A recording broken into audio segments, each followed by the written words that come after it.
Cecil, selamat datang kembali di channelku. Gara-gara abis nonton trailer The Batman-nya Mas Pattinson, aku jadi kepengen buat nonton ulang dan nge-review satu-satunya film superhero yang jadi favoritku, yaitu The Dark Knight Trilogy yang disutradarai oleh Christopher Nolan. My favorite director. Sebenarnya bukan satu-satunya sih ya, karena memang ada 3 biji gitu, dan aku bakalan nge-review semua filmnya.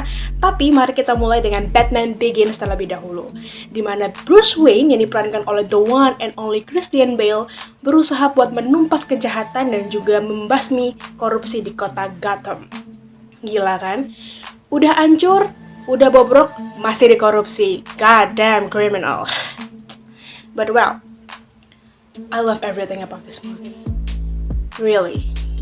Kayak, padahal aku tuh nggak tahu udah berapa kali nonton film ini, tapi masih sukses dibuat takjub, masih merinding waktu ngelihat beberapa scene-scene yang epic. Bahkan aku masih ketawa gitu loh waktu ngelihat jokes-jokes yang mungkin menurut kalian tuh nggak lucu. Kayak contohnya waktu Alfred pesen 10.000 topeng di sebuah perusahaan Cina. Which is memang Cina kan mass production, dia nggak mungkin dong cuman bikin 1 biji. Terus Bruce Wayne cuman, well, at least we will have spare.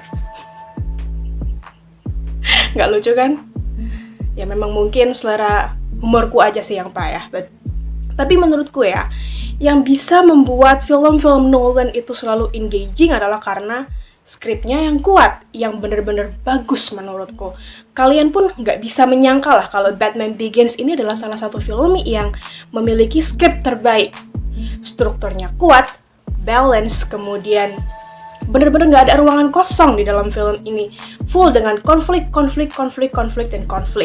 Bener-bener semuanya dimanfaatkan, gak ada yang terbuang percuma. Even detail kecil kayak si bunga warna biru itu yang kita pikir, itu paling cuma buat keren-kerenan doang.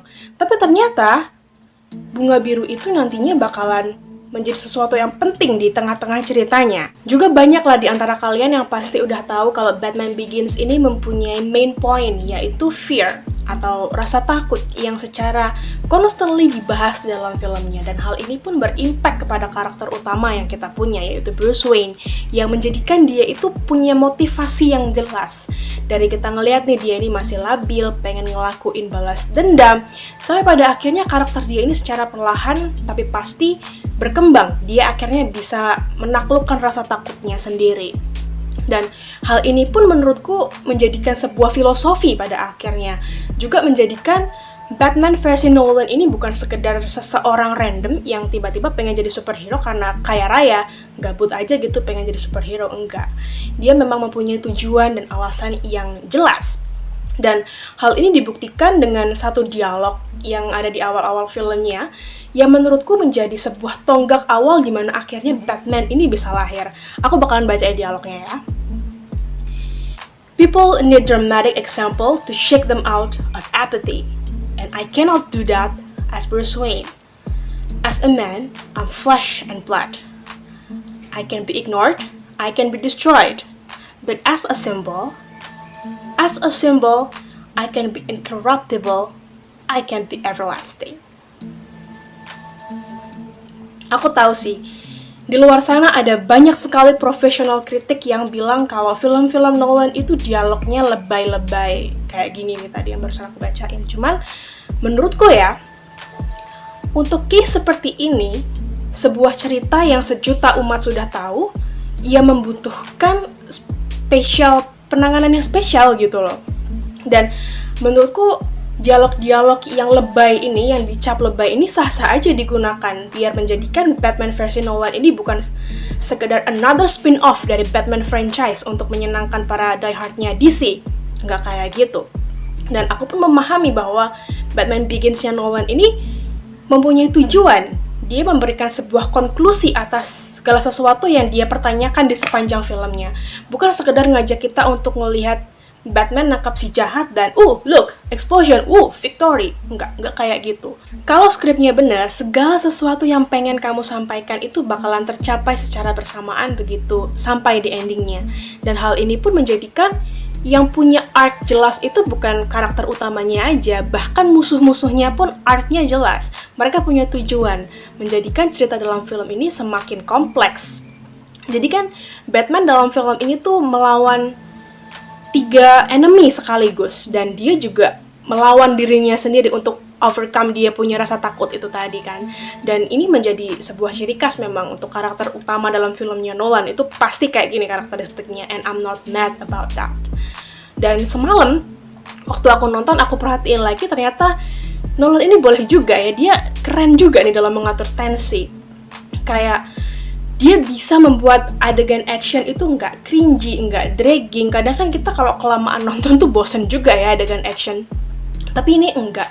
Bahkan di momen-momen yang tegang sekalipun tuh dia masih bisa nyelipin scene-scene receh tapi works buat aku. Dan hal ini tuh semakin jadi gila lagi tensinya karena bantuan siapa lagi kalau bukan that guy, Hans Zimmer. Oh my.